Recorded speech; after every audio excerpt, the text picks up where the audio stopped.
Yo, what's up, gamers? Aaron Shack here, and we are live with Shackcast episode 60 for you. We have a lot to talk about. The title is "The Destiny Isn't Over." Dreamcast celebrates its 25th birthday. Battle Aces, Payday 3, and more. We're going to talk about the future of Destiny as Bungie has dropped 5 blog posts on what is coming after the final shape. We're going to celebrate Dreamcast's 25th birthday. I am also considered the Battle Aces Creator of the Week on Twitter, and we'll talk about that some more.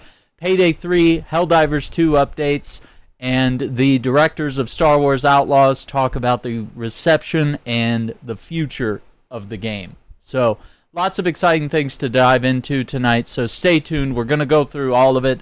I'm going to save the Destiny stuff for the back half of the podcast because it is 5 blog posts. It's a lot of articles, a lot of reading, a lot of deep diving and reactions and stuff like that. So I want to save that for the big finale of the podcast here. So we'll do that.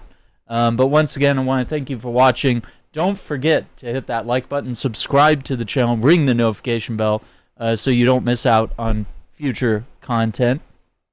I appreciate you all being here. All right, so let's dig into it. First, we have a 60-day timeline progress update coming from the developers of Helldivers 2. So yeah, we talked about kind of what to expect in the future, that they were going to open up like beta testing for the changes that they were going to put in the game, and how they were going to start tailoring the guns once again and try to get back to what Helldivers 2 was around launch, which was, it was fun. It wasn't necessarily easy or a power trip or anything, but like you felt like the guns did damage and it was relatively fun, right? So yeah, they're addressing our concerns, and they're doing in-depth reviews and adjustment of the various systems in the game. And of course, they've also seen the Steam reviews. They've seen the review bombing and stuff like that, which once again, you know, I just don't believe that there's any sort of ethical, there's no such thing as ethical review bombing in my eyes. I don't see it. So, they're reworking armor penetration, anti-tank weapons, and enemy armor and health values. As a key part of the rework, we have done an initial balancing pass on over 30 weapons and stratagems. So that sounds really good, because there are a lot of weapons in the game. There are a lot of choices, and for each choice, there's a situation, right? You choose flamethrowers maybe against the bugs. You know, you choose heavy artillery against the robots, lasers, cannons, and stuff like that. You know, you got to tear through that armor. We are overhauling a number of different enemies to make them feel more rewarding to kill when you use the proper tools to handle them, but ensure that they still feel formidable. Enemy bots, including Hulks, will have lower armor, and the number of rockets required by enemies like the Devastator and Gunship will be limited, making combat more balanced. The armor values of particularly tough bug enemies like the Charger, Impaler, and Bile Titan will also be reduced.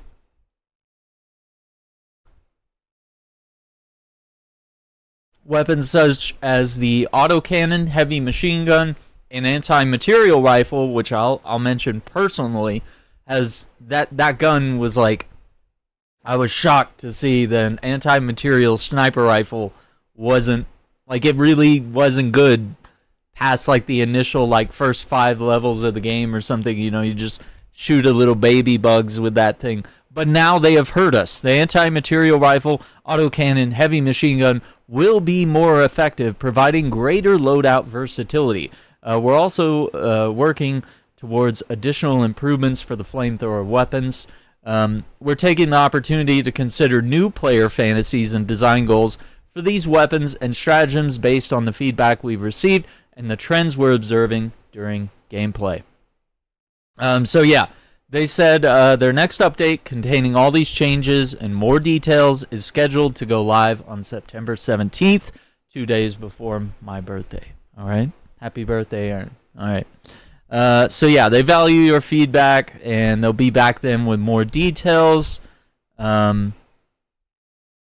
There's more here, and I have it linked in the description down below if you want to see some of the Q&A stuff. But I think that for the most part really covers it. So let's move on. Ubisoft Massive promises that changes are coming to Star Wars Outlaws as its directors reflect on the launch and look into the future. And the quote is, "They're going to have to kick us out the door," says the directors. So this is a conversation with Star Wars Outlaws creative director Julian Garrity and game director Matthias Carlson. So yeah, I kind of want to hit some things on this article because it's really interesting. This is coming from Games Radar, and the link is in the description down below. So this is the first single-player focused title from Massive Entertainment, first open-world adventure set in a galaxy far, far away. Over 600 developers contributed to the project across the Ubisoft stable. So yeah, they made it to where, players are free to roleplay an up-and-coming scoundrel in the Outer Rim. So a couple of things that they say here is that when you look at Rockstar Games' GTA 5 and Red Dead Redemption 2, they are such works of incredible scope and detail at every single level. They are endlessly inspiring for professionals, says Garrity. They make a lot of decisions that you can agree or disagree with, but the level of execution, the level of imagination, and commitment to what they are doing is commendable. You'd be hard-pressed to find a developer who deep down in their jellies doesn't recognize that, Carlson adds. Elden Ring is a fantastic experience, and I could talk at length about the key steps From Software took across its various games to make it the monster success that it has become.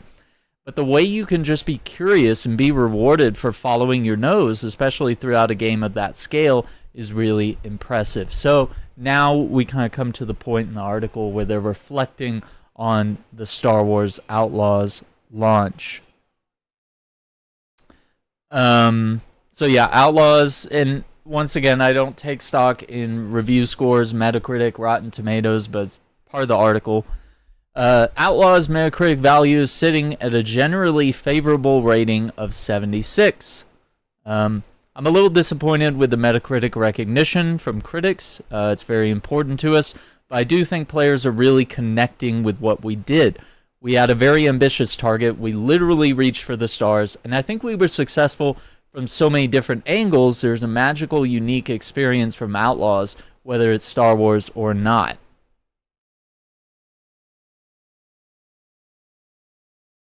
So Garrity also points that the players are enjoying the virtual tourism aspect as a highlight, noting that the team is happy to see one feature in particular being utilized by the community, which is photo mode. Seeing lots of incredible images and stuff shared there. As disappointed as Garrity is with the critical reception, he says that he thinks Outlaws has such long legs that this will be a game that millions of people are going to play for years and years, and we're never going to stop improving it. Well, okay, that's a lie. We'll probably stop improving it eventually, but today my mind is not on stopping.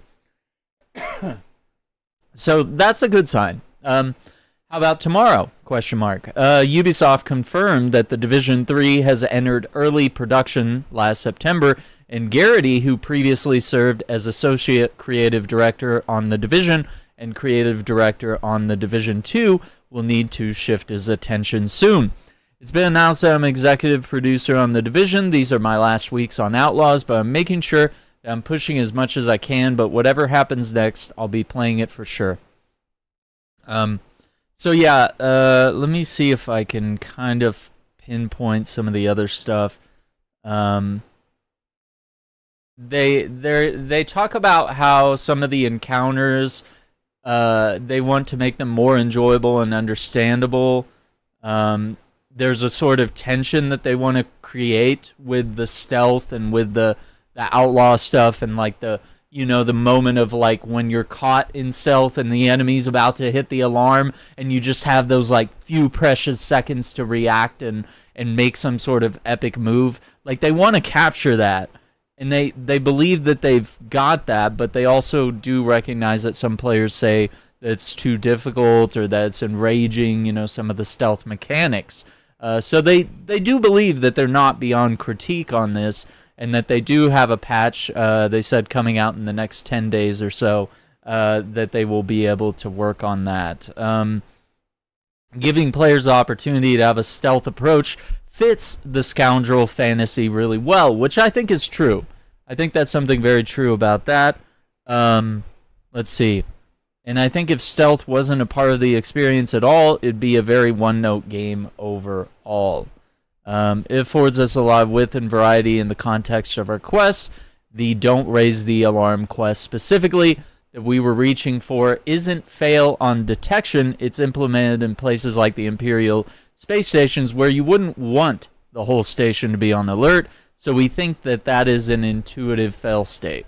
So once again, I haven't played Star Wars Outlaws, but I am a stealth gamer, and I am very excited to get to play it at some point, because I would love to get into it and kind of see, like, is everybody just complaining because they're not good at stealth games, or because they don't like stealth games, or are they complaining because it's actually legitimately really difficult? I have not heard anything about Elden Ring issues. Yeah, nothing on that. Welcome everyone to the podcast. We are talking about Star Wars Outlaws right now and kind of diving in to some of the latest news on that. So I'd like to know more on that. I'd like to actually get some gameplay in and see how that goes. So yeah, once the world opens up, you get more freedom. It's just these moments where we're trying to convey the aspect of you being a scoundrel against 1,000 stormtroopers. What are you going to do? Well, there you go. So he's looking at the data, and he says that there's a blocker for people enjoying the game. Then we're going to tweak the narrative context. So, some of the things he mentions is that maybe it could just be a patrol of stormtroopers rather than, like, a quick response of, like, hundreds of them converging on your position. So he said that there could be things that they could tweak narrative-wise that could tune to a lot of this stuff. So yeah, they got the fantasy there. They also kind of mentioned that the pandemic came along and really disturbed a lot of their development process here. And so they are really proud that they were able to sort of buckle down and pull through with making a good game on that. So yeah, they said they're pushing a lot of improvements, not just on the base game, but things we're going to deliver later this year and next with the downloadable episodes, which, you can read the article for more details on that. But, yeah, Star Wars Outlaws. Let me know what you think in the comments about the, how it plays, if you've played it. Is it gorgeous? Stealth gameplay, all that kind of stuff. I do worry about that. TX Wolverines brings up a really good point. I mean, he only said, like 2 words here, but, like, I completely understood what he said. He said Splinter Cell. And I was like, yeah, so if Ubisoft is making all these games, like Avatar and Star Wars Outlaws, which have stealth in the game, or stealth is built around some of this kind of stuff, what is going to happen when we have the Splinter Cell remake, and then I guarantee you it's going to happen, and then everybody goes on the internet and woo, whines and cries, because, stealth games are hard, or they're not used to the 3-alarm fail state. They're not used to, like, hey, 3 alarms and you're done, or the difficulty, the hardcore simulation of stealth games.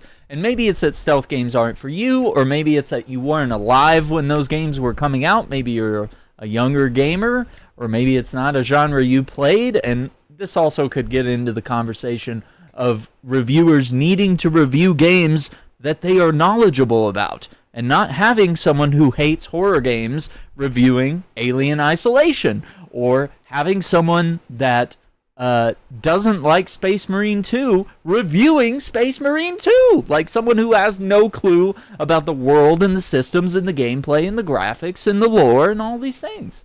So we'll get into that later. But let's dig into another game, which is Payday 3. So this week, Payday 3, the developers over there dropped a little bit of a blog post, and I'm going to just kind of get in and summarize a little bit.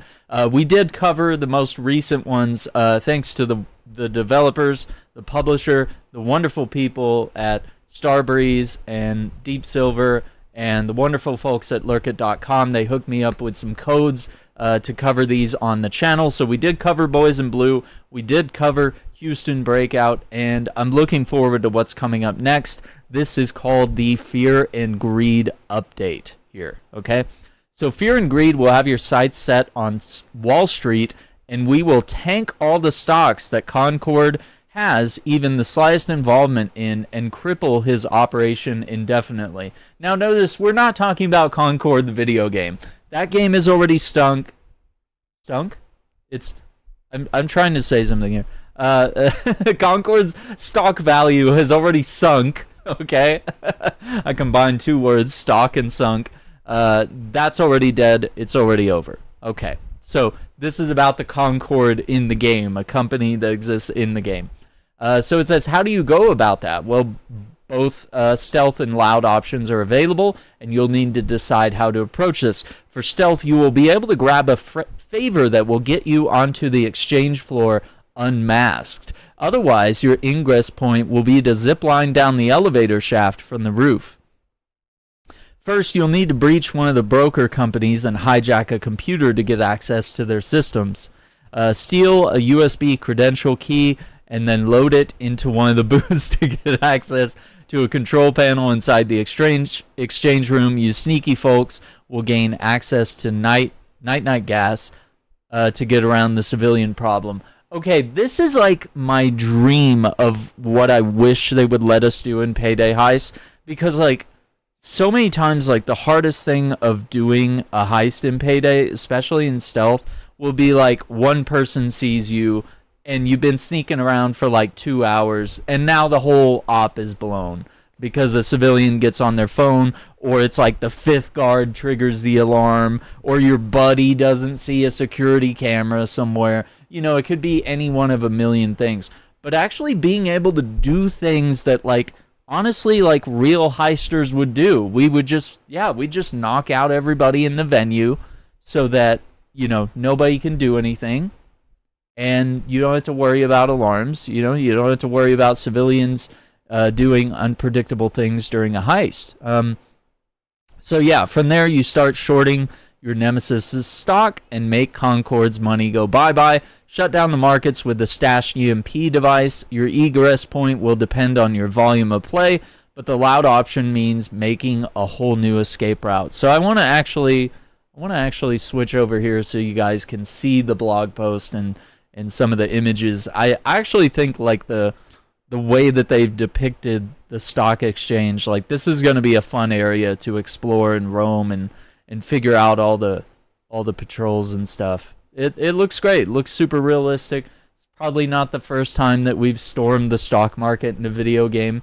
If you played the Division 2, that's a thing. But this is from Payday 3, Iceman's favorite game. So yeah, that's the stealth. Bling, bling, bang, bang. They got some new outfits and masks and stuff. TAS-12 shotgun coming to the game. The Jackknife SE5 is a workhorse of a secondary weapon. Okay. Yeah, I noticed we're seeing like a 50 cal pistol there, Desert Eagle, and we're seeing a SPAS-12 shotgun, no stock.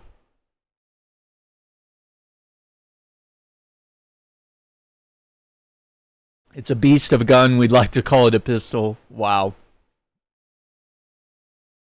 So that update drops on the 16th of September, so the day before Helldivers 2's update, which would be 3 days before my birthday. So I see that all the developers are colluding to upgrade all my favorite games in time for my birthday. And of course, Dead Rising Deluxe Remaster coming out on my birthday. Okay. It's my birthday. Okay. All right. So yeah, they do have a teaser trailer. As always, links are in the description down below. Okay. Next thing, happy 25th birthday to the Sega Dreamcast.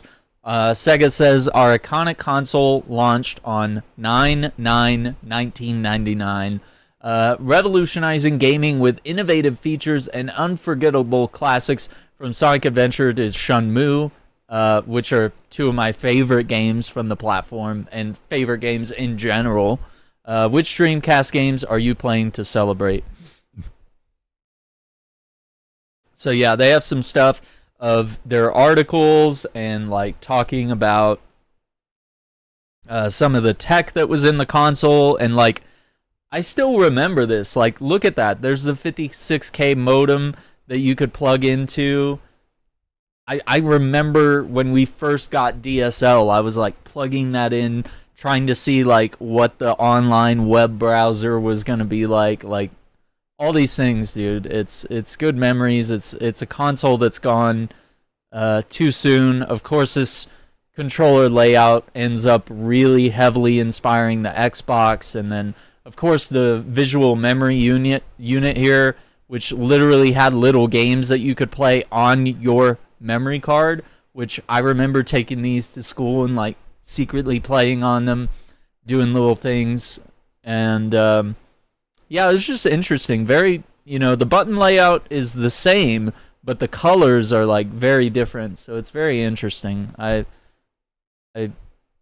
just have so much nostalgia, and I do have a little bit of a personal dig with that generation of consoles. And I believe if the Dreamcast had been allowed to live, it would have flourished. Like, I feel like it I know they made mistakes, but like it would be so cool for Sega to still be in the game, and like I still dream about like a Dreamcast 2, ironically. Other news on the Dreamcast front is that Limited Run Games, who does like a bunch of merch around video games, and they do like physical copies of video games and collector's editions and stuff like that. They have an exclusive collection of products including trading cards, t-shirts, hoodies, hats, skate decks, and more. And you can start pre-ordering all this stuff. There's keychains, card binders, card storage box, card sleeves. Okay, there's a skate deck there. That hoodie actually looks really dope. That's really cool. T-shirt. I honestly wish they would do this merch when it was hip. And then there's some cards from each of the games, like a lot of the popular launch titles, and Shenmue and Sonic Adventure 1 and 2. You got Virtua Fighter, stuff like that. Booster pack wrapper, designs to collect. That's really cool. Yeah, collect some cards. Yeah, I really like that. I still got my Dreamcast too. Next thing, I got recognized by the wonderful folks over at Uncapped Games. They have named me Creator of the Week. I don't know what to say. I made a couple videos on Battle Aces, checking out the beta, which they gave me some early access to, and I have links in the description down below. There's two videos that I linked to. One's a YouTube short of me winning a match, and then the other one is like my 30 minutes of gameplay. I had a great time with Battle Aces, and I love what they're doing, how they're revolutionizing the real-time strategy genre. And I was very inspired by the devs and some of their videos that they talked about before we knew what this was. And they were talking about like, hey, there hasn't really been any innovation in the RTS space in decades. It's all been very much the same for several years. And they said, we want to take what makes RTSs fun and cut the fluff of like, chopping down trees and mining stones and stuff like that. You want to get right to the meat and potatoes, which is, it's the base building, it's the fun of battling your opponents and exploring the arena and doing all that kind of thing. So I'm incredibly humbled. I don't really even consider myself the greatest RTS player. I do enjoy that genre of games, and I'm very excited to tap into this more. And I think if me and TX get a hold of some codes to play this game and we can do some co-op streams on this, like, that would be a huge hit. That would be a great idea. So yeah, I have to thank the wonderful team at Battle Aces. Definitely check them out. Check out the game. I really like the animated sequence that plays at the beginning of the game. You can sign up for the beta right here. You can also follow them on Twitter and elsewhere. I really appreciate it. Just incredibly humbled by that experience. It's like when you do get that, you get that recognition. It feels really good. Actually, I don't think did they link? Oh, that's not the link.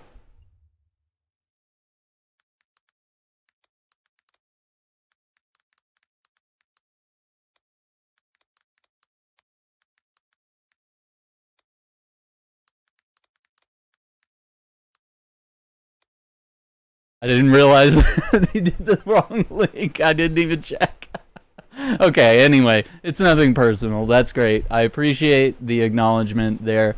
But yeah, that's Battle Aces. Battle Aces, dude. Check it out. Links in the description down below. Now, next, I have a little bit of shameless self-promotion here to do. You can check out my website, aaronshack.com. You can learn a little bit more about me. Check out the Learn More section. You can also subscribe and become a member, support the channel on YouTube. You get access to emotes, you get loyalty badges, and you get exclusive early access to special videos. There's members-only live chat, there's priority reply to comments, and of course, if you subscribe to our Super Gamer tier, you get an exclusive Discord channel where you can chat there with myself and others. Yeah. And also, I want to dive in and talk a little bit about the merch store, because once again, the only way that the YouTube channel and the podcast keeps going is with your support, and you can definitely support the channel by picking up some merch, subscribing with a membership, sending in a super chat, subscribing even on Twitch now. We have subscriber... yeah, I think it's called subscribing over there. It's called memberships on YouTube. But yeah, you can check that out there. I will dive into some more. Hey, Iceman, I appreciate that gift membership right there.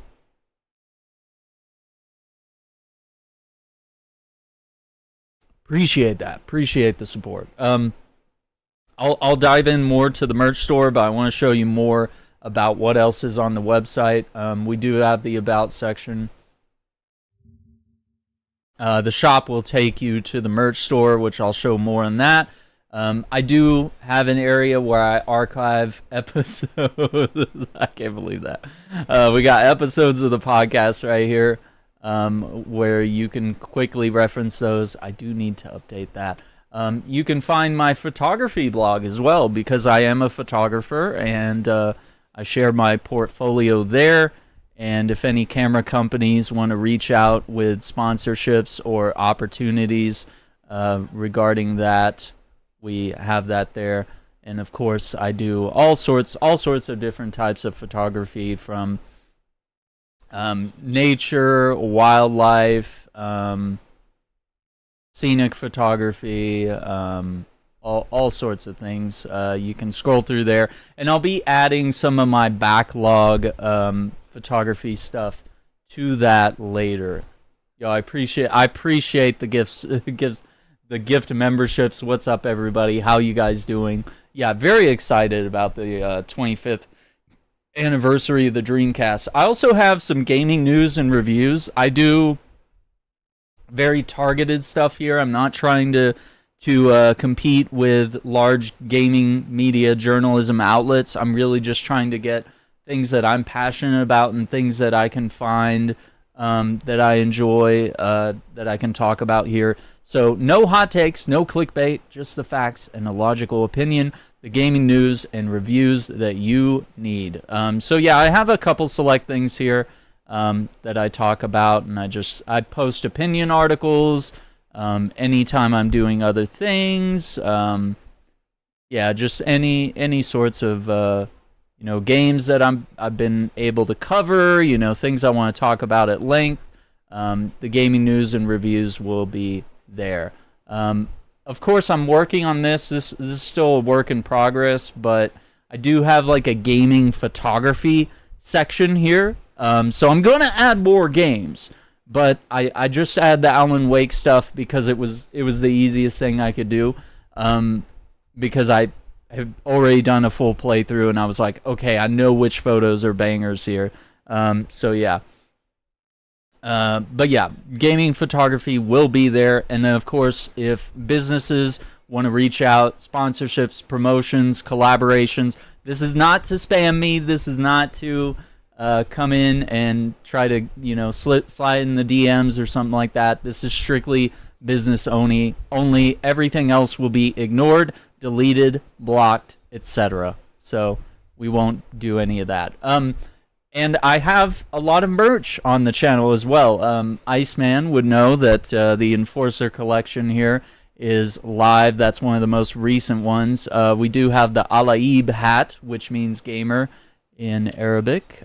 We have that. The Respect Up collection, which, might be inspired by, sporting the right attire in a certain video game will allow your respect to go up.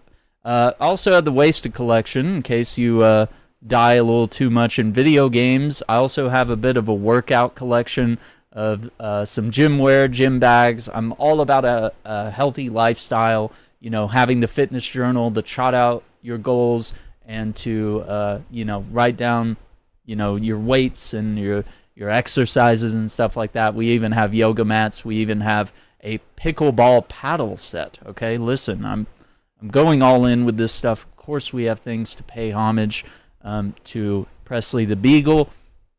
And I did make a special little journal here where you can keep track of your memories with your pet and, record things that they do and things that you love, so maybe make a little scrapbook out of it. And, of course, the Presley mug, which you've seen me use on the stream. And yeah, there's more Shackitude stuff based around me and my brand. We have everything from puzzles to journals to bags to keyboard mats and all types of attire and stickers and stuff like that. And of course the Aaron's Love collection, which was my first collection that I put out. I even have this apron. The apron's dope.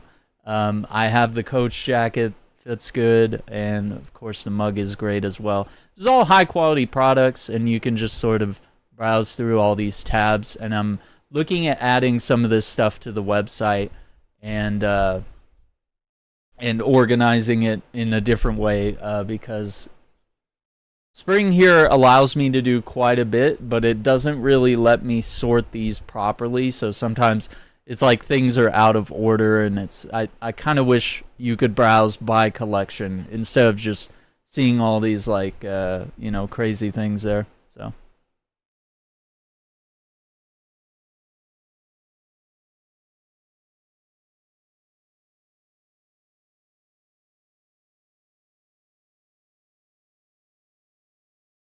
well, we do have some Grove Street colors. I can't really comment on that, but I mean, if you want the green, we got the green, dude. We got the green.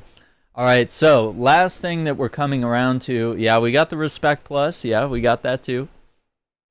The last thing we're going to talk about is Destiny 2 and Codename Frontiers. Okay, very exciting stuff here on the channel when it comes to that. I'm a big fan of Destiny, and we have 5 articles to dive into. So yeah, Bungie has detailed some of their plans about what they're going to do moving forward.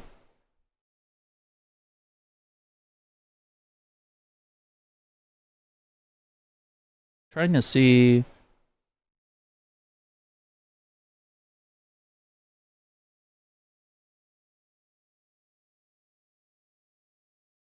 Okay. Yeah, so let's dive into what Codename Frontiers is. I do have a Dreamcast. Yes, I do. I have all controllers, games, all that stuff. I have it. I might expand my collection further, maybe. But yeah, let's dive into what's happening on Destiny. Today is actually the 10-year anniversary of Destiny. They set out in 2014 to do something new and different for their studio, conquered the Witness, looted dungeons, ascended to the Lighthouse, and more. Now we look to the future. So we closed the door on the final shape. We're opening a new one, a weird one, an exciting one that takes Destiny to places it's never been before. We're building this future now and are excited to share with you a first glimpse of it today. So, they have 2 expansions that they are planning for 2025. Because this year, we already know that we're getting 3 episodes that are sort of wrapping up the events of the final shape and anything that comes afterward, okay? So, in summer 2025, we can expect Codename Apollo to drop, and the season will be available to all players. So once again, you won't have to purchase the season, to be able to keep up with the game. That's been something that's very frustrating. But yeah, summer 2025, we'll have a major update. Fall 2025, we'll have a major update. Codename Arsenal, Codename Surge. Looks like there's a rewards pass as well. So there might be there's a free seasonal route, and then there's a paid seasonal route where you might get better stuff. Typical battle pass type stuff, okay? In winter of 2025, Codename Behemoth will launch, and of course you'll have the major update that winter, and then another major update in spring of 2026. So what does this include? New stories, new locations, new missions, new weapons, new gear, new raids, and dungeons. Seasonal update, new and reprised activities, new gear and artifact mods, new modifiers and challenges, new sandbox meta, new events. The rewards pass will include exotic weapons and ornament, legendary weapon and armor ornaments, gear upgrade resources, cosmetics, and more. So the roadmap lays out our plan for year 11 and beyond. So they're making some changes to the annual model. 2 expansions per year, 4 major updates of free content every year. So not only is Destiny already free to play, and there's a lot of updates out there, there's a lot of content that you can purchase and play. They're working on trying to make it to where the game is a little more approachable, because they do realize that hey, it's I got to pay $30 to get the latest thing, and then I got to catch up to you. It's it could be a lot, right? So 4 major updates of free content. So over the next few months, we will be sharing info with you on Codename Frontiers. Major innovations coming to Destiny over the next few years, starting with our next expansion, Codename Apollo. Several dev insight deep dives going live today, and we'll continue to add more to the list over the weeks and months to come. Today we also have Tyson Green, the game director for Destiny 2, and Allison Lurs, the Destiny 2 narrative director, diving through some of the future plans for Destiny 2. Our goal is to be more transparent in our communications with you. This means sharing our work more frequently, even if you see our mistakes and false starts along the way. So please remember that our roadmap and plans are subject to change as we get deeper into development. Ultimately, this is your game too. We want you to see more of how it's made and why. If you take nothing else, it should be this. We're excited for Destiny to change and improve in ways that allow it to keep evolving in the future. There you go. So yeah, there's several deep dives, and we're going to check out these articles later, but I want to finish scrolling down through this one. So we get our first little bit of concept art here, which just kind of shows our trio of Guardians camping out and exploring what's ahead. Okay, so Tyson Green is the game director for Destiny 2. He's excited to talk about the team's vision. We all still love Destiny. It's a unique and challenging game, both for you and for us. Personally been working on Destiny for 15 years, and it still excites me creatively. There are not many games I could say that about. But at the same time, we recognize it has become too rigid. Expansions have started to feel too formulaic and are over too quickly with little replay value. seasons and episodes keep getting bigger, but can still feel like you're just going through the motions, which I could agree on. We believe it's time for Destiny to change and evolve, and that our community wants this game to grow and innovate too. And to do that, we need to start breaking some molds. So yeah, annual expansions. So we're going to start with annual expansions. We love creating them, especially proud of the final shape. The truth is that they dominate almost all of our development effort. We need to free ourselves up to explore and innovate with how we deliver Destiny 2 content so we can invest in areas of the game that will feel more impactful to players. Starting next year, instead of one big expansion, we're going to deliver 2 medium-sized expansions, one every 6 months.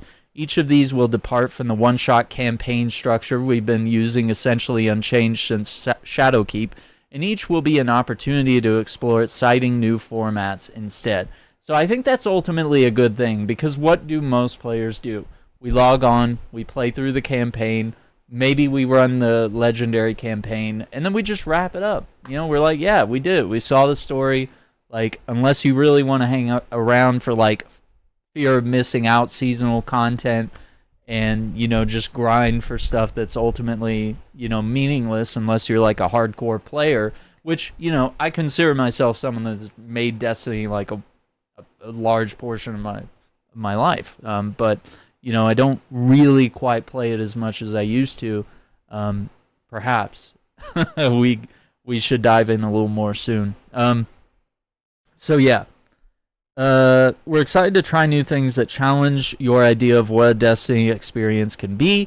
We are actively prototyping non-linear campaigns. Exploration experiences similar to the Dreaming City or Metroidvanias. Honestly, the Dreaming City and Forsaken in general was one of their best campaigns, and it added a lot of things. It was the Taken King expansion for Destiny 2. I think the Dreaming City, like the first time you get there, and it's still magical to me even now. The first time you get there, it's just a magical place full of mystery, and you just want to go and you want to explore things, and you realize that there's like areas that you need to drink a potion to be able to see the invisible platforms to get to a secret area, to unlock a secret item that allows you to get a secret weapon. You know, it's hunting down all the eggs and all the various things that you do in the Dreaming City, from the Blind Well to the Nightfall Strike to, you know, the raid. I think that non-linear experience of being able to just kind of roam that space and explore it was really cool. And so, yeah, the Metroidvania idea, if you're not really familiar with this concept, I'll sort of speak about it in the way that Batman Arkham Asylum worked. So with Batman, it was like, okay, I need to get into this area, but I need my grapple gun. So he would call in the Batwing to drop off the grapple gun, and then he would have the grapple gun, and then you'd be able to grapple to access areas that you couldn't get to before. And then he was like, okay, there's a weak wall here that I need to blow up so I can get to. Okay, well then he pulls out a new gadget. So it's like, as you progress, you unlock things that allow you to access new areas. So it's like, while you may be able to explore the whole area initially, there'll be like certain areas that might be secret, or they might require you to have a special ability or a weapon or something like that to be able to move from there. So I think the Metroidvania, like, that's really intriguing to me. That's very unique, and I'm very excited to see how they play that one. So they want to try even more unusual formats like roguelikes or survival shooters. So, I mean, they could even have, like, a season where they just kind of play around with the idea of, like, okay, maybe you don't have shields. Maybe your health doesn't auto-regenerate. You know, maybe you need to scout out med kits and look for ammo, and you have a backpack. You know, maybe all of a sudden it becomes a DMZ-type experience, but within the sci-fi world of Destiny. So maybe it becomes a survival experience like that. As far as roguelikes are games where, you know, you are faced with a challenge like going into a dungeon But if you die, you're back at the start. But when you get kicked back to the start, you usually get like some sort of thing that you can level up or access a new item, or you can level up your skills to make your next run easier. So that could be really interesting. I really like these ideas. These are unique, and this is genre-bending stuff because we're used to Destiny being one thing. It's like it's an evolution of Halo. We see, remnants of Halo's campaign within the world of Destiny. We see the PvP. We see, what's evolved into Gambit and the dungeons and the raids and, things that are inspired by MMOs and RPGs, and, Destiny has become all that. So now it's like, okay, how do we push it further? We turned it, Metroidvania stuff. You add in survival and roguelikes and, whatever it could be. So this could be cool. Each expansion will present a new opportunity to try something different. Departing from one-shot campaigns doesn't mean we're turning away from great storytelling. That's very important because that could be worrisome. I mean, that could be like, hey, you're changing the way you make the game and deliver the story. Like, we've always enjoyed the lore. I've got the lore books back there. The cutscenes have always been dope. The characters interacting, we've always enjoyed that. So we don't want to see necessarily any of that get worse, So that's a good thing.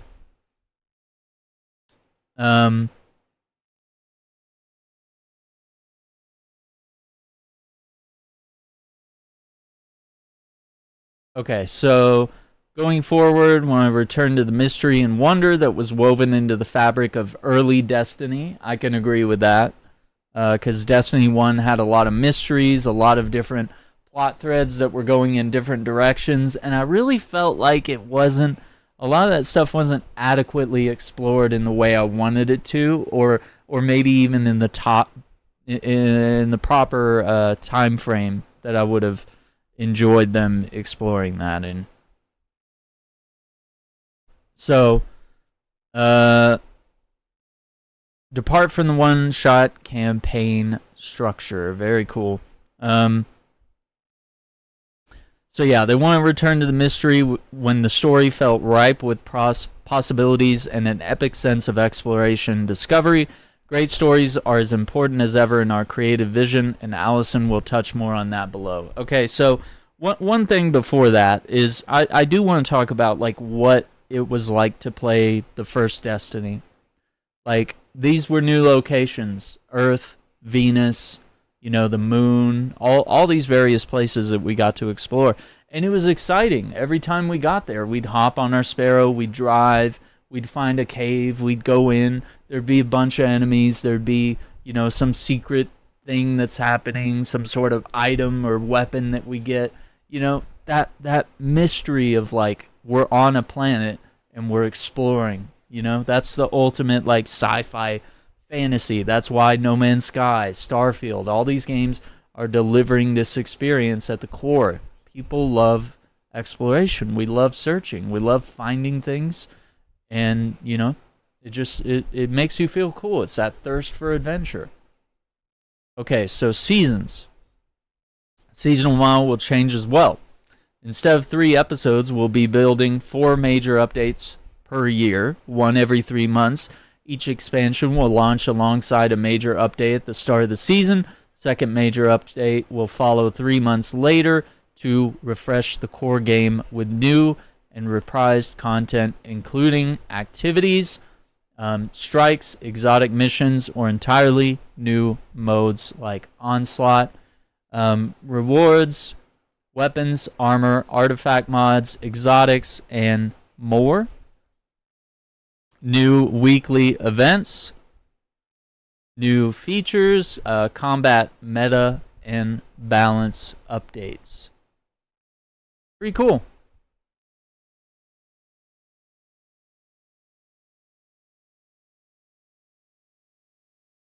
I really like Onslaught, so I would like to see them add like more maps or more loot to chase at some point. But yeah, just sort of seeing new or reprised content come into the game. Nostalgia is the greatest thing that you can farm after 10 years of what we've done. Being able to call back and play a Destiny 1 mission or a raid or whatever it may be. Big seasonal resets will still happen, but now twice a year alongside the expansions. I think that's ultimately good. It gives more people more time to make it through the seasonal content, and those of us that don't live on Destiny anymore can still be a core part of the experience, you know? Because the way the seasons were working, it was like, dude, you got to be on every week, bare minimum, if not every day, working on something. So, and as much as I love the game, that's an impossible commitment to just maintain indefinitely. There's a lot of other games I want to play, and it's not because I don't like where Destiny's going.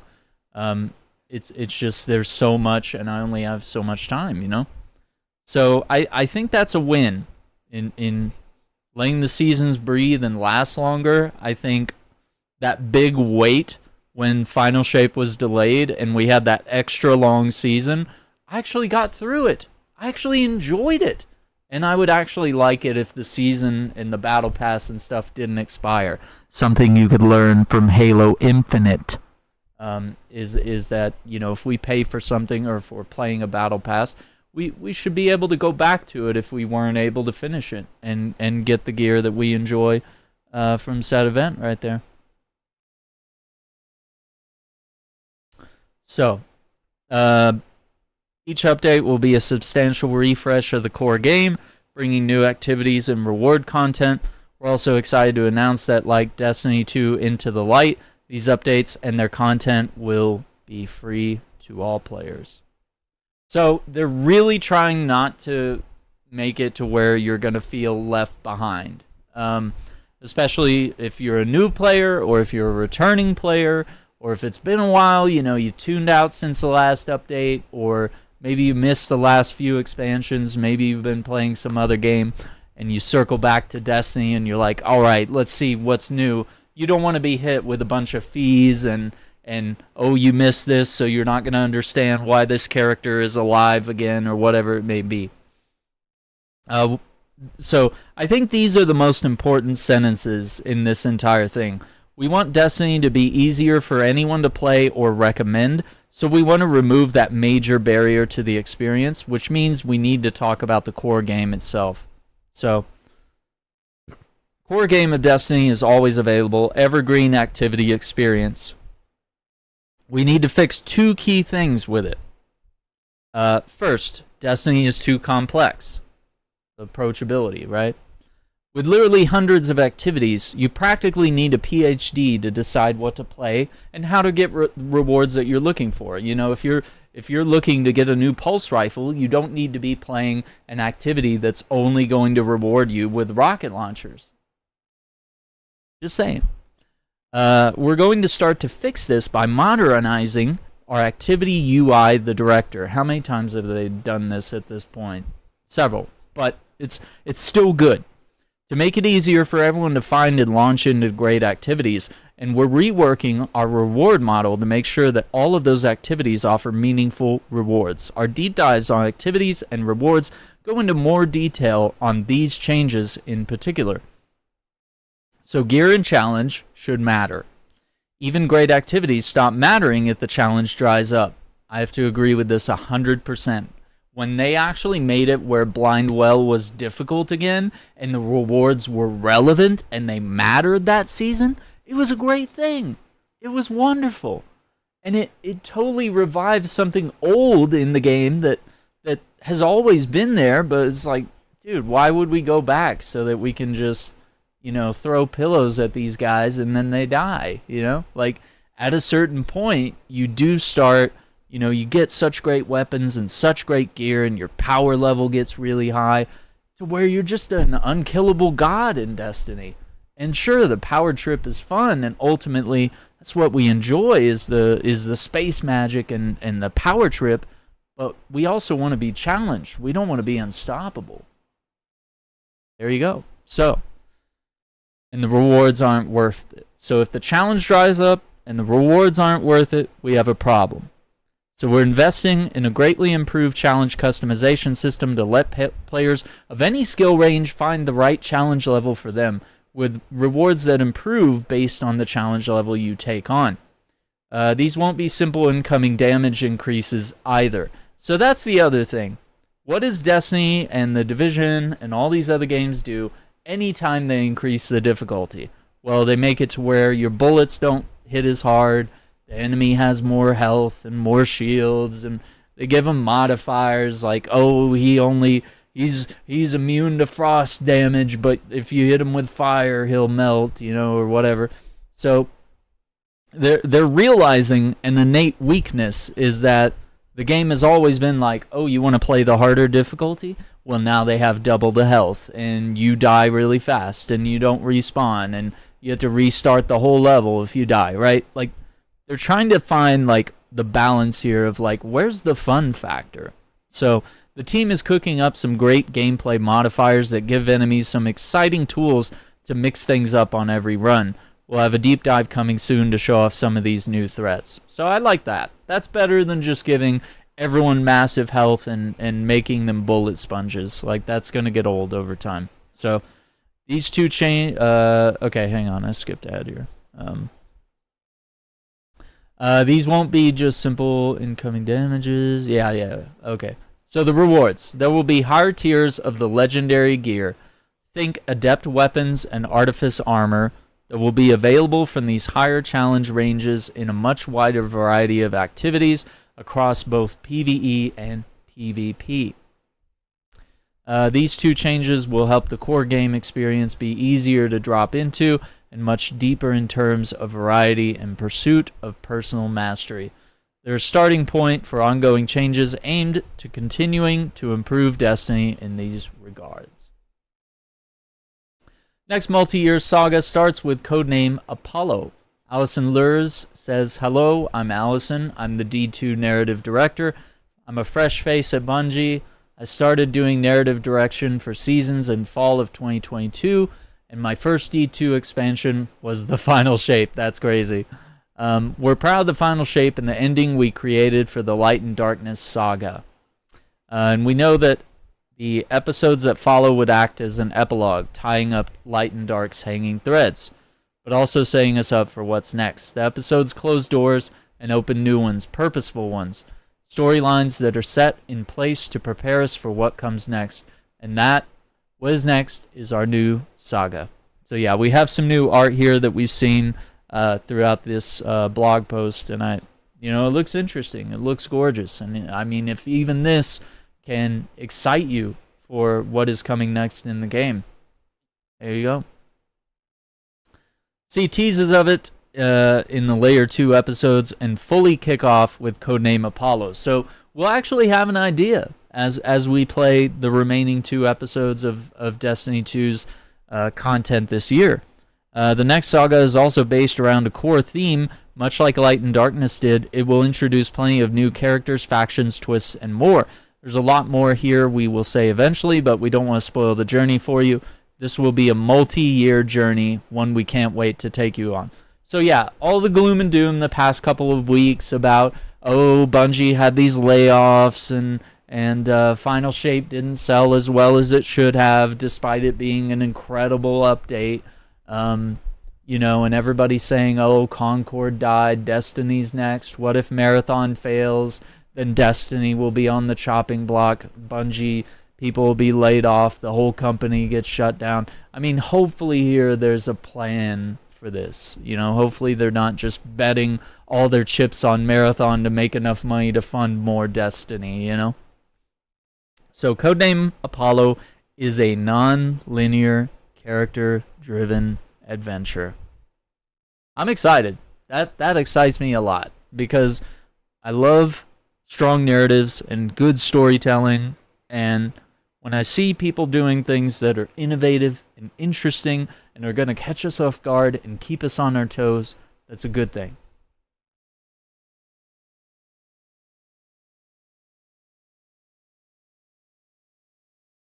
So what do we mean by Codename Apollo is non-linear?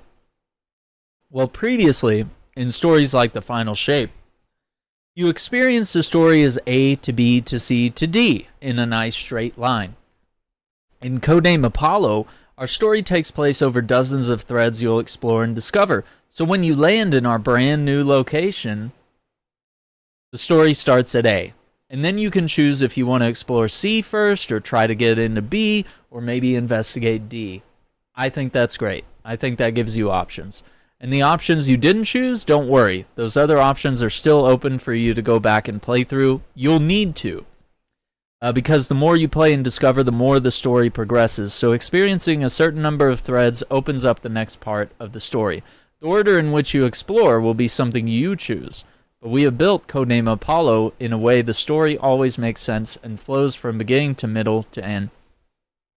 There's no time gating, no waiting for the next drop.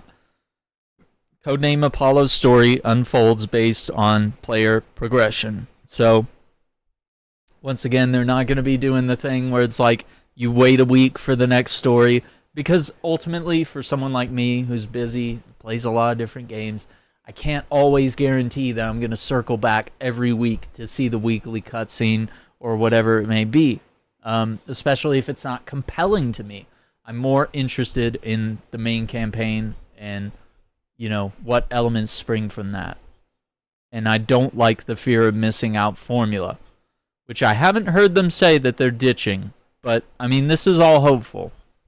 Because the more you play and discover, I really like that. The more the story progresses, I really like that.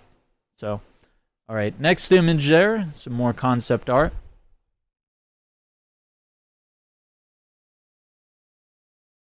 So it looks like something's crashed. I wonder if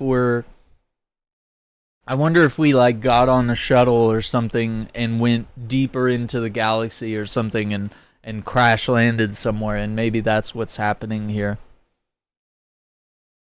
Destiny is at its best when it's mysterious, weird, and not afraid to try new things. The shift to non-linear stories isn't something we're locking ourselves into, but it's the structure that fits Codename Apollo best.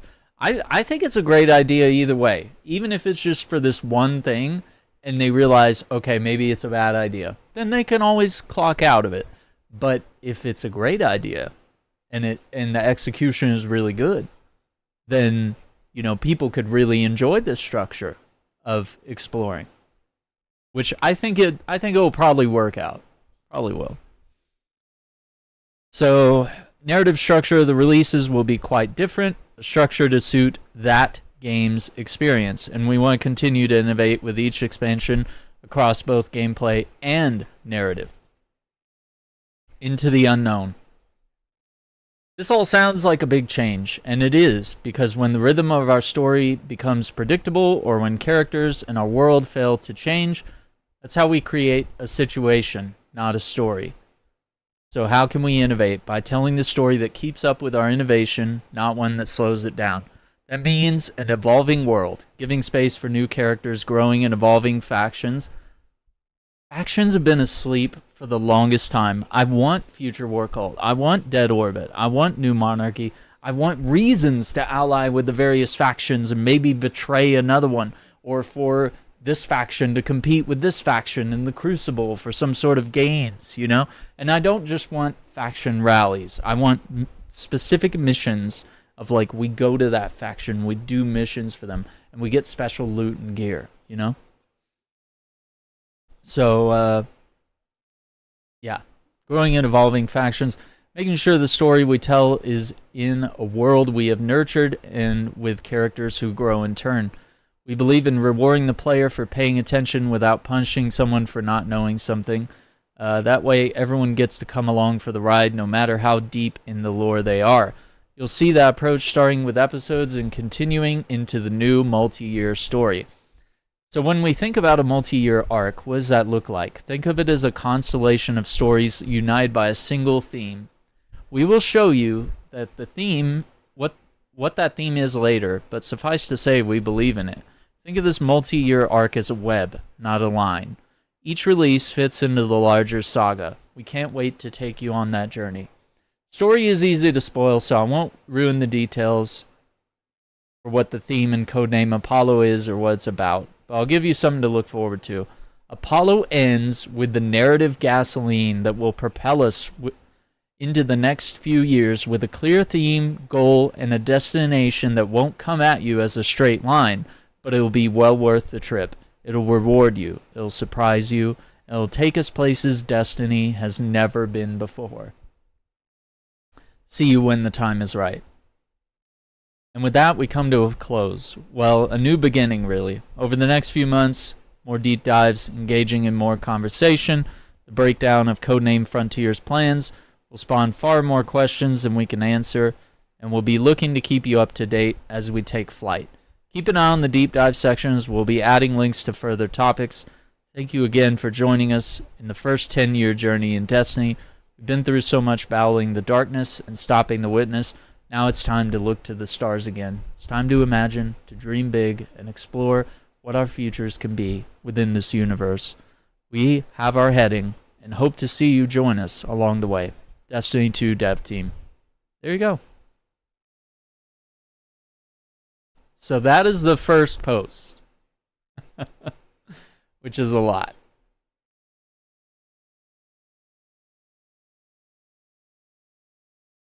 But let's kind of see like what's going on with activities. So core game activities will feature a wider variety of new and updated activities across many types.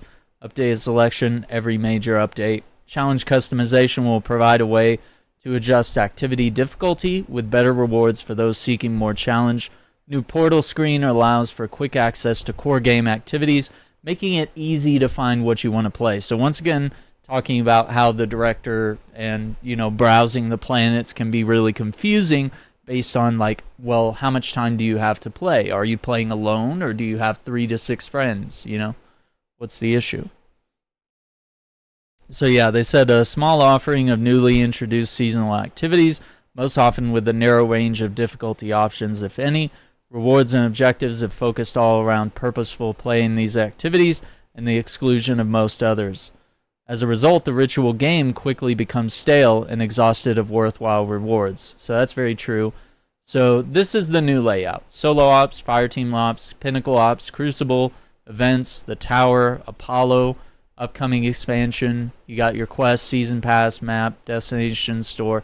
But this is meant to sort of guide you based on like, okay, do you have a fire team or are you a solo player? What kind of difficulty are you looking to play? Are you PvE or PvP? And then, of course, it gives you a clear outlook here of, what are the rewards at this tier? And if you keep playing and you keep advancing, your rank and your skills and stuff, you'll be able to challenge. You'll be able to mess with the challenge customization to be able to get, better gear here. So we're applying all these various modifiers on whatever activity we're playing. So introduce new enemy combatant abilities to increase their threat, new combat challenges to change how you play, incentives for changing up your build crafting, raise the power target for the activity, globally increasing the difficulty. So expert or grandmaster, you go from there. Playing an activity at a higher base difficulty, applying challenge modifiers, having personal bonuses from sources like power artifacts or buffs. Those are ways to increase the reward rating. Yeah, we can add Crucible modifiers. So that's something that they're working on. But that sounds good to me, honestly. And expansion activities. No old activities are going away. You'll still have Fire Team Finder, and certain things will disable matchmaking, but I think Fireteam Finder allows you to link up with other players and find friends, and then you could drag them potentially into these activities. So I think that looks good. I'm excited about that. Core game rewards. Weapons and armor will be available in a deeper range of quality across a wider range of activities. We'll have dedicated reward pools for different categories of activities. Gear will be labeled as new gear during the season it's introduced and easier to recognize and build craft around. So that way you don't have to learn what's the symbol for this season, and then after that season's been gone for 3 seasons, you look back, you're like, okay, wait, which one was from Season of the Witch? You got to kind of go through and look at all the symbols again. So yeah, narrow range of activities received updated rewards.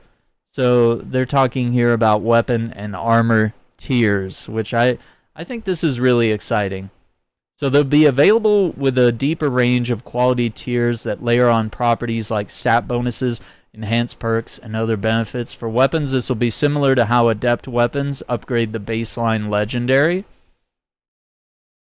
So it'll be equivalent to current day legendaries, with higher tiers being generally equivalent to adept weapons in terms of upgrade.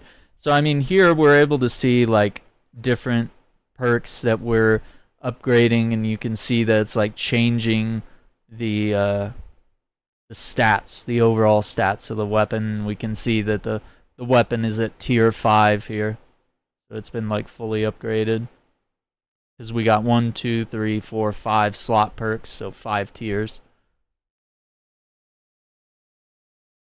So a full range of core game activities, rewards for higher challenge tiers and mastery of those activities. So core PvE, rewards shared among more accessible PvE activities like strikes. Same thing with Crucible. Intrinsically challenging PvP activities will get you the pinnacle stuff. Pinnacle PvP like Trials of Osiris. But of course PvE like Dungeons will get us the pinnacle there. 2 full reward pools, the expansion story, the expansion raid and dungeons. So once again, we're still getting raids. We're still getting dungeons. We're still getting new campaign, like new missions and stuff, even though it's told, you know, the story's going to be told in a non-linear way. Okay, so that looks good, you know, just ways that they're identifying that. Old gear is not being sunset at all. New gear will be some artifact synergies. There you go. Okay. And still obtain old gear? Absolutely. What's happening with weapon crafting is not going away and will continue to be a way to craft a specific role of a weapon. Our intent is for crafting going forward to provide a catch-up mechanism for roles you weren't able to nab from the original sources. This may be because that source is no longer available or was gated by lockouts when it was. We want crafting to support the weapon chase and not replace it. We'll follow up with more details in a future article. So yeah, there was a lot of controversy around this too, where a lot of people were saying, well, I don't want to play the raid, I don't want to play dungeons because I can just go to weapon crafting and change up the perks on this gun. I no longer need to play this. And therefore, you don't help other players get through it anymore because there's no benefit for you. So all of a sudden, the loot chase narrows, and it's all about how can I maximize my time rather than play the game and enjoy the game and get new stuff. So I think this is good that weapon crafting isn't going away, but it's like, hey, it's a way to catch up. It's a way to tailor your experience to the way you want it to be. Okay? So the portal, which I mean, they kind of already talked about this. You know, they were just saying that it's difficult to find the proper activity that you want to do, and you know, you want everything to be cleaned up, and you want to be able to find older activities if that's what you want to do, but you want to be able to know exactly where to go to chase, you know, the big rewards, to get your dailies, your weeklies, whatever done, you know, or if you want to focus on, you know, getting pinnacle gear, or, you know, you want to go straight into PvP, or you're just a solo player and you just want to do whatever solo stuff you can do. So yeah, they got solo ops, 1 to 3 player activities requiring low time and social commitments. Fire team ops require, you know, 3 players, match-made, pre-made groups. You got flashpoint ops for 6 players. You got pinnacle ops, which are obviously more challenging content like dungeons and exotic missions, full-length onslaughts. Crucible, of course, you know, you can spec into this. And I thought this was really cool. A selection of core Crucible playlists for solo players and fire teams, providing an opportunity to test your mettle against other Guardians. Exclusive reward pool is available to claim. There you go. Streamlining the objectives here. like bounties, seasonal challenges. Still a work in progress, but the primary goal is to reduce the chores. And that's honestly some of the things that keeps me away from Destiny now, is just like, I just load it up and I look at all the, there's exotics from every season that I have to work on leveling up, or there's like a quest that I gotta do. I gotta go here and pick 3 flowers and kill this great monster and then unlock the exotic weapon, and then I have to get the way to modify it. I gotta get the ingredients to make it better and customize the slots. So bonus rewards, specific weapons, armor slots, currencies, enhancement materials, strange coins, all these various things. So old activities are not going away. Gambit will remain available but will not be rolled into portal categories. They're still figuring out our plan for this beloved game mode, and we have some ideas ranging from closer integration to the Crucible category to standalone events that feature it. So that could be really cool. Dungeon content will be featured, of course. Raids will not be present in portal categories. The long clear times combined with the wide variation in experiences present some unique challenges that we're still working through. We're excited to get this content into the portal in the future. So that's exciting. Now this, the icebreaker, the sniper that regenerates ammo, I think it's back. So, celebrating 10 years of Destiny, and I am a D1 alpha vet. I have been playing since the alpha back in June, July of 2014. So now, they've done a thing. We've explored a long list of mind-blowing places in the past 10 years. The desolate surface of Earth, the jungles of Venus, forbidden depths of several thrown worlds, and the inside of the Traveler. None would exist without the talent and dedication of a long list of artists. So, it's impossible to choose just one piece to represent what Destiny is, and that's why we partnered with ArtStation to showcase the work of 67 past and present Bungie artists from different disciplines that have helped define the worlds of Destiny. So that's really cool, and it looks like they're gonna have a complete article on that. Okay, that's live, so we'll check the art blast at the end here, but of course we can see this armor that just, it looks so Destiny, like it's so back to what especially like the original game, but also maybe like the beginning of Destiny 2, where the armor was very specific to classes. It had a unique look. Titans had the banner, the big shoulders, the flare, the militaristic, styles of ribbons and chains and medals and things.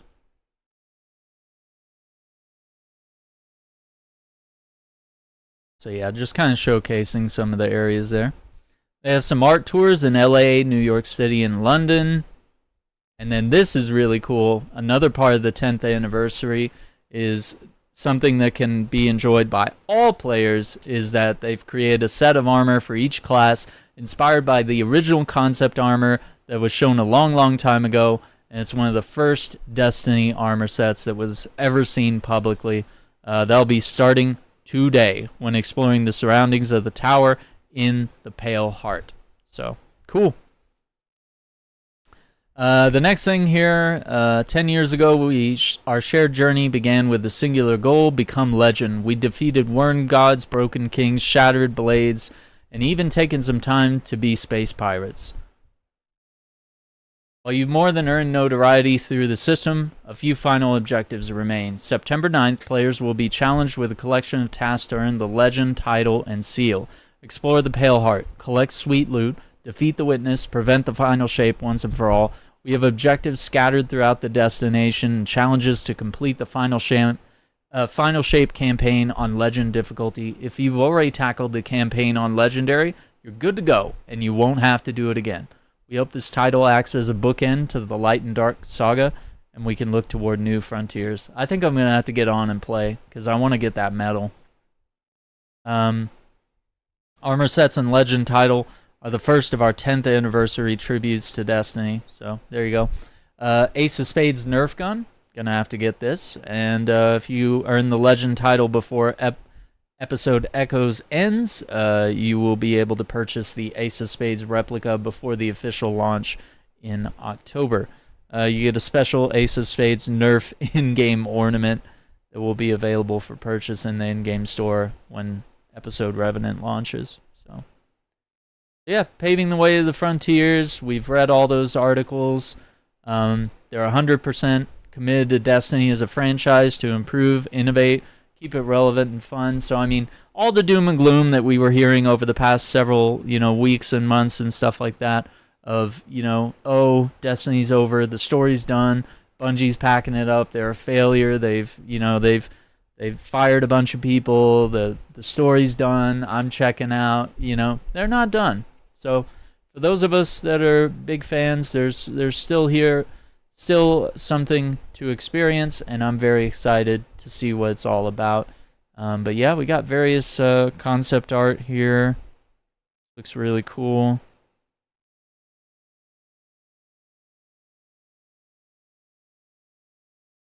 Man, oh, man, I love this painting here. Celebration. I mean, that really only happened at the end of the first Destiny. I remember the celebration scene. Oh my god. Could you imagine if they sold these? If they sold these hunter capes?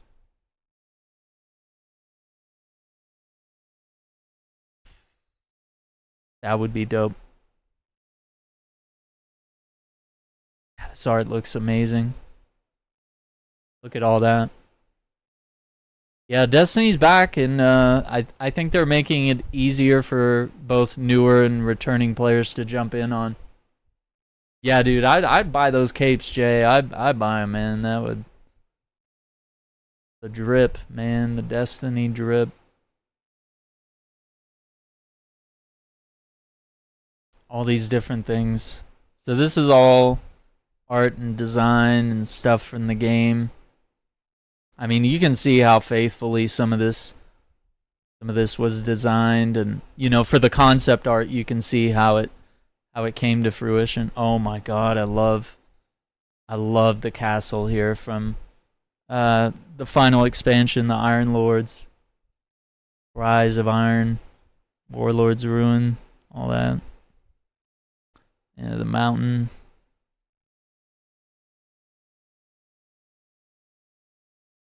The moon. Special place. The dungeons, the design of the dungeons. It's just crazy.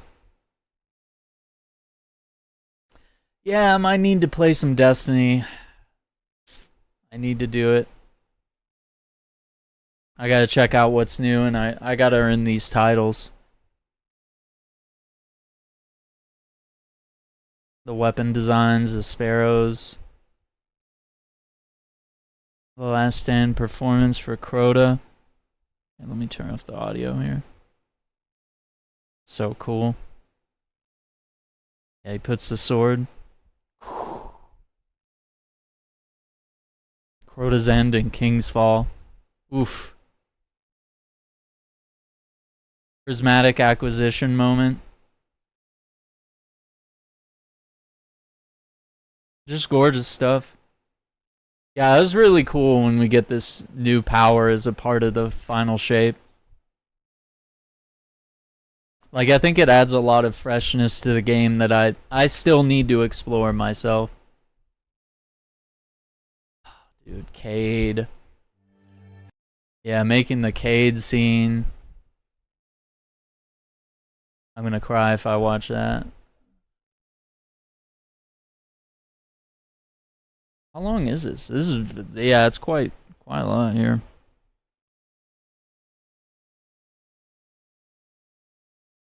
Yeah, the marketing art, even the UI. I thought the UI's always been really clean. Okay, I think that's it. 10 years of Destiny, man. It's not over, and I'm exhausted, man. That is 5 blog posts that they dropped today, and then of course that art one at the very end. Appreciate you all being here. I want to thank you all for watching and listening. You can catch the Shackcast where podcasts are found. You can also catch the video format live on YouTube and YouTube Shorts. And we were also live over on Twitch today. So just trying to be in as many places as possible all at the same time. I'm going to get some rest, but let me see. I'm supposed to get Warhammer 40k Space Marine, I believe. I will check right now, but I believe that is supposed to be here Wednesday. And check the current status. Because I think last I checked, it was like, oh, we haven't even shipped it yet.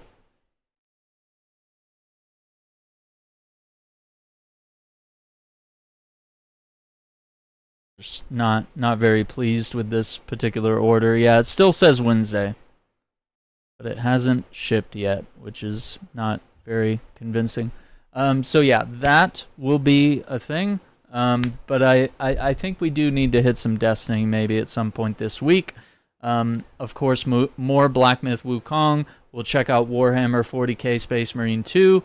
I don't know if that might be done in lieu of Elden Ring this weekend, because I know we've tapped into Elden Ring recently on the weekends. We might need to all jump in and see what the campaign of Space Marine 2 has to offer us. I think the guys will really enjoy that if we all get together for that, so looking forward to that on the channel. I have one more thing that I'm going to do.